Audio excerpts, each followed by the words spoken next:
Hello everyone, welcome to my channel.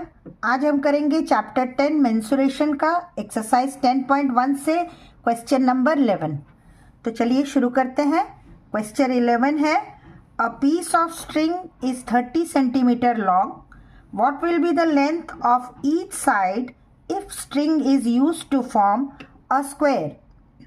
Question में क्या बता रहे हैं कि एक स्ट्रिंग है, स्ट्रिंग मतलब एक धागा है जो कि 30 सेंटीमीटर लॉन्ग है।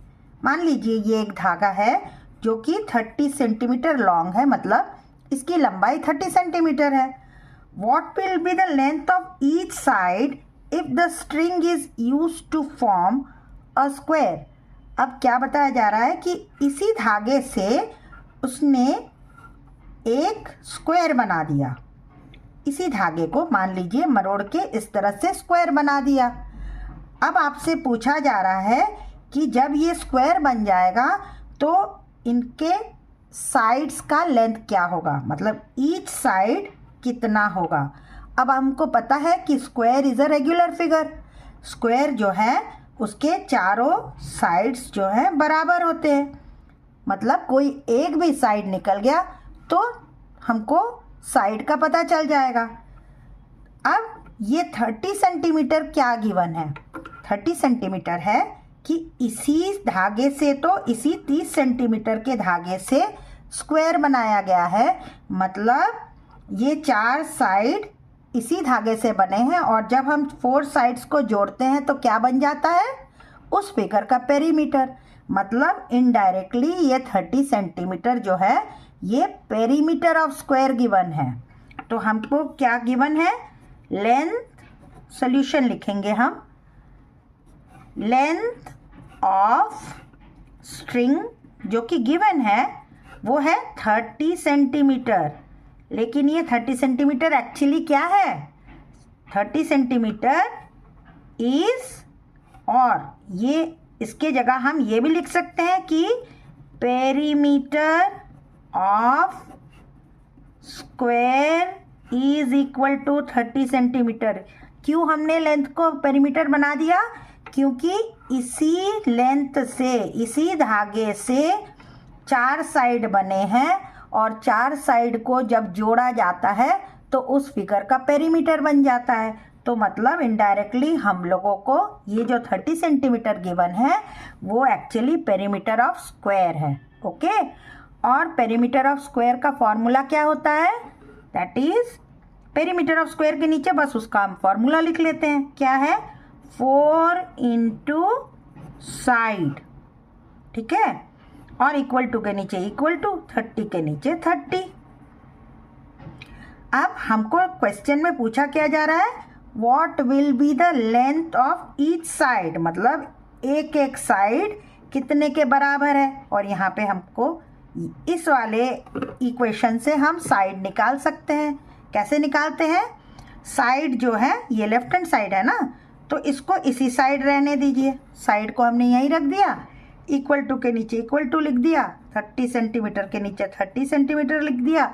और मैंने क्या बताया है कि जो भी इक्वल टू के लेफ्ट हैंड साइड में मल्टीप्लाइड होता है वो इस साइड जाके, राइट साइड में जाके वो मल्टीप्लाई डिवाइड हो जाता है। डिवाइड करने का मतलब है अपॉन 4 हो गया।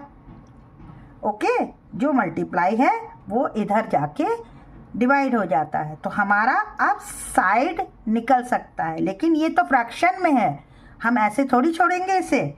तो हम साइड इज इक्वल टू कितना निकालेंगे? 30/4, मतलब 30 को 4 से डिवाइड करना है। तो चलिए हम डिवाइड कर लेते हैं। ये मान लीजिए रफ वर्क है आपका। 7 4 28, यहाँ रह गया 2 और डेसिमल पॉइंट यहाँ आ जाएगा क्योंकि ये 0 हम ले रहे हैं, तो आ गया 4 5 20। तो हमारा आंसर है यहाँ पे 7.5 सेंटीमीटर। ओके, डेसिमल का ये डिवीजन हमने कैसे किया? यहाँ तक हमारा 2 आ गया, रिमाइंडर 2 आ गया, मतलब हम एक पॉइंट लगा देंगे यहाँ पे, और जैसे ही पॉइंट लगाएंगे यहाँ पे एक 0 हम लगा सकते हैं और 4 5 20 आ गया। ओके, तो side is equal to 7.5 centimetre. तो क्वेश्चन यही था ना, what will be the length of each side if the string is used to form a square, each side is equal to 7.5 centimetre. Okay, चलिए अब हम next question कर लेते हैं। अब बी पार्ट करते हैं। बी पार्ट क्या है? एन इक्विलेटरल ट्राइंगल, मतलब स्ट्रिंग हमारा वही 30 सेंटीमीटर का स्ट्रिंग है, वही 30 सेंटीमीटर का धागा है, और अब इस धागे को हमने मरोड़ के क्या बना लिया? एक इक्विलेटरल ट्राइंगल बना लिया। इक्विलेटरल ट्राइंगल का क्या मतलब होता है? ये भी रेगुलर फिगर है, इसके भी तीनों साइड इक्वल होते हैं। और मैंने अपने इंट्रोडक्शन वाले वीडियो में पेरीमीटर ऑफ रेगुलर शेप बताया है ना कि सिर्फ आपको साइड गिनना है, जो बराबर साइड्स हैं उनको गिनना है और उससे मल्टीप्लाई कर देना है कोई एक साइड, तो आपका पेरीमीटर निकल आता है। लेकिन हम पेरीमीटर क्यों निकाल रहे हैं? क्योंकि इस स्ट्रिंग से 30 मीटर के स्ट्रिंग से हमने एक इक्विलेटरल ट्रायंगल बनाया, और अगर जैसे ही इक्विलेटरल ट्रायंगल बनाया तो ये 30 सेंटीमीटर का क्या मतलब हो गया? That is perimeter of an equilateral triangle is 30 centimetre. Perimeter वैसे ही, क्योंकि ये तीनों साइड बराबर हैं और तीनों साइड को जैसे ही हम जोड़ेंगे तो इस स्ट्रिंग, ये जो स्ट्रिंग 30 सेंटीमीटर है वो यूज़ हो जा रही है, मतलब वो इसका पेरीमीटर ही तो बता रही है। ठीक है, यहाँ पे कहीं भी आपको गिवन नहीं है, लिखा नहीं है कि 30 centimetre is the perimeter of this triangle, लेकिन आप खुद सोच सकते हैं ना कि इस धागे से हमने अगर एक इक्विलेटरल ट्रायंगल बना दिया, मतलब ये तीनों साइड जुड़ के 30 सेंटीमीटर आ गया। ओके, अब perimeter of an equilateral triangle के नीचे उसका फॉर्मूला लिखिए, क्या होता है? 3 इंटू 3, क्यों? क्योंकि ये ट्रायंगल है। 3 into sides is equal to कितना आ गया? इक्वल टू के नीचे इक्वल टू 30 सेंटीमीटर। ओके, अब हमको कोई एक साइड निकालना है, तो साइड इज इक्वल टू कितना हो जाएगा? साइड को इसी तरफ छोड़ दीजिए लेफ्ट साइड में, और इक्वल टू के नीचे लिखिए इक्वल टू, 30 के नीचे लिखिए 30, और ये वाला 3 कहाँ आ जाएगा? क्योंकि ये लेफ्ट हैंड साइड से, ये इधर लेफ्ट हैंड साइड में है और जैसे ही राइट हैंड साइड में आएगा तो मल्टीप्लाई बिकम्स डिवीजन, तो हम यहाँ पे इसको डिवाइड कर देंगे। तो साइड इज इक्वल टू कितना आ जाएगा हमारा? 30 डिवाइडेड बाई 3 इज 10 सेंटीमीटर। तो एक साइड हमारा 10 सेंटीमीटर का है। ऐसे भी आप देख सकते हैं हमारा सही निकला है कि नहीं। ये 10 सेंटीमीटर, ये 10 सेंटीमीटर, ये 10 सेंटीमीटर, जैसे ही हमने जोड़ा आ गया क्या? Perimeter 30 centimetre. Length of string कितना आ गया हमारा? 30 सेंटीमीटर। Okay, understood. चलिए अब हम नेक्स्ट क्वेश्चन करते हैं। Next question is a regular hexagon. अब देखिए, बार बार वर्ड रेगुलर पे ध्यान दीजिएगा। रेगुलर होगा मतलब तभी हमारे सारे साइड्स इक्वल होते हैं। रेगुलर का मतलब ही होता है ऐसा फिगर जिसके सारे साइड्स एक दूसरे के बराबर हो और सारे एंगल्स एक दूसरे के बराबर हो। तो हेक्सागन का क्या मतलब होता है? हेक्सागन मतलब ऐसा फिगर जिसके 6 साइड हों। ओके, हेक्सागन ये है मतलब 6 साइड। अब इसी सेम धागे को, 30 सेंटीमीटर वाले धागे को ऐसे करके मरोड़ के बनाया गया है कि उसके 6 साइड बन जाए और वो भी बराबर बराबर हों। मतलब ये 6 साइड को जैसे ही हम जोड़ेंगे तो ये 30 सेंटीमीटर आना चाहिए। अब 6 साइड को जोड़ने का क्या मतलब होता है? सम ऑफ ऑल साइड्स, मतलब क्या हो गया कि पेरीमीटर है। तो ये क्या है? Perimeter of a regular hexagon कितना है? ये गिवन है 30 सेंटीमीटर।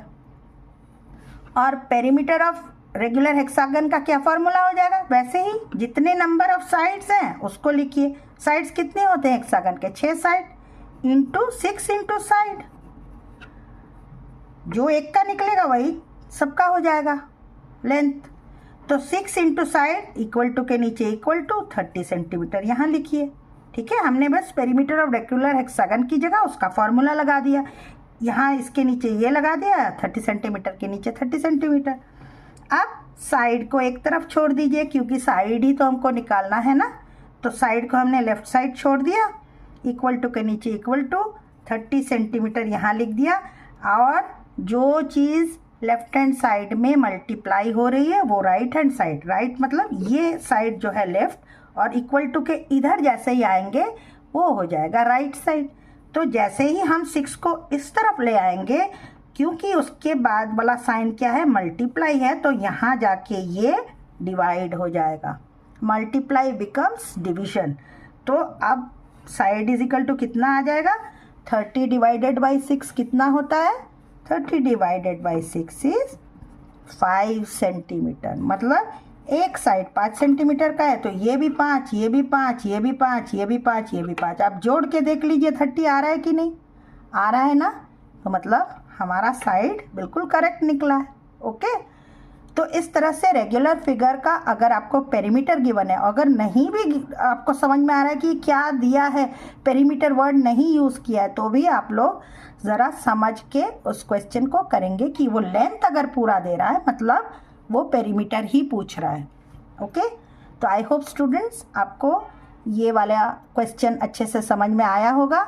अगर आपको कुछ भी पूछना है तो कमेंट में पूछिए, आपको कैसा लग रहा है मेरा वीडियो वो भी आप कमेंट में मुझे बताइए। और मेरे चैनल को सब्सक्राइब नहीं किया है तो चैनल को सब्सक्राइब कर लीजिए, लाइक कीजिए, शेयर कीजिए। और नेक्स्ट क्वेश्चन के लिए देखते रहिए मेरा चैनल। तब तक के लिए गुड बाय स्टूडेंट्स।